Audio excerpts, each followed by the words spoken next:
What's Well, one misconception people have about the youth you serve? This premise that, well, if I was them, I would just make it happen and stop making excuses.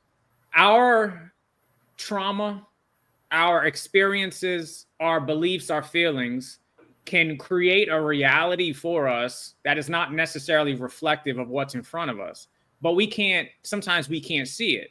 So I say all that to say is young people who are struggling or maybe aren't making choices that are ideal, it's most of the time, Hope, and you could say from our experience, it's not they're just lazy, they're just not motivated, they just want to make bad choices. It's rarely about that. It's more of a nuanced, complex set of factors and experiences that have led them to see the world a specific way. And what our role is and what your role is if you're in a helping profession is to try to first understand their worldview and best match your support to the needs they have in that moment. And so what I mean by that is are they not taking action because they don't believe success is possible for them? Do they need help boosting confidence? Is it because they failed before? Is it because they're not seeing how going in this positive direction can ultimately it could ultimately be more beneficial for them than what just choices are happening in this moment? Do they just not have anybody to support them in their life? Do they just not know what to do? I remember with one young person, I drove him down. This was when we were working at Project Bridge. I drove him down to Clearwater Beach. And when we were going over the bridge, his eyes were so wide, he could not believe how gorgeous this place was. And the part that just bugged me out is he lived 30 minutes away. So this thing that is just eye-opening and blowing your mind, you like, I can't believe this, is a 30-minute car ride to get there. But because his situation, he was stuck in this mindset that the only thing that's available to me is that what's right in front of me. He felt his options were limited. And you can't work towards something that you might not even see that it exists, right? So I say all that to say is like this misconception that people just are lazy or just unmotivated or they're just bad. It's just such an oversimplification of human behavior. So that would be one I would really like to squash right now if we can. Hope, what do you think? So I'm going to go with your answer, but I'm going to add to it. So the last few weeks I've done some trainings, and one was with the teen court, which are the young people who they've gotten in trouble, but they're not in the justice system yet. And then the other was with a group of middle schoolers, but some of those were in high school, headed to high school. So those are the age groups that I was working with. And in both of these sessions, I started talking about goals and purpose.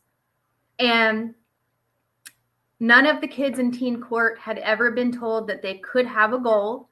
They'd never been taught about goals. They'd never been taught they could do anything outside of what they saw every day in their community. So when I was sitting there with them at that table, I was the first person to bring awareness to the fact that they could do different, that they could do more. And the same with the other kids in the middle and high school.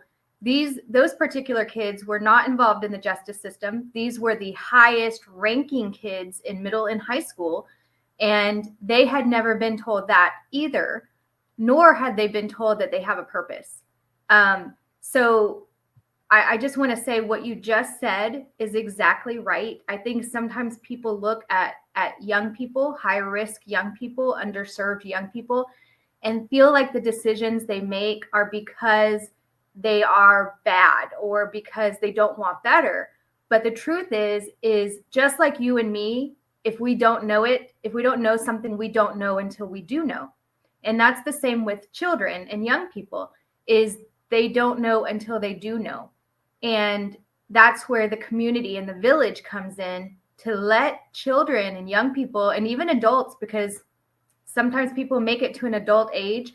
I have an 80-something-year-old in one of my classes who had never set a goal in his life.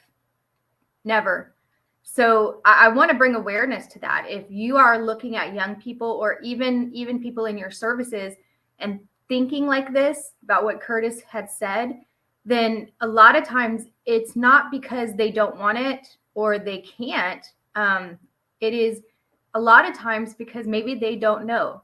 And maybe you're the first person that's sitting in front of them telling them that their life can be more. And then, you know, there's some guidance that has to happen to teach how and to teach that they can and to empower, right? So I think that question is really loaded. We could do a whole session just on that question right there, I think. Yeah. That's what I've got for the, you know, quick answer. I agree. I think sometimes, and not even if you're in a helping profession, we get so caught up in what someone is saying versus why they're saying it.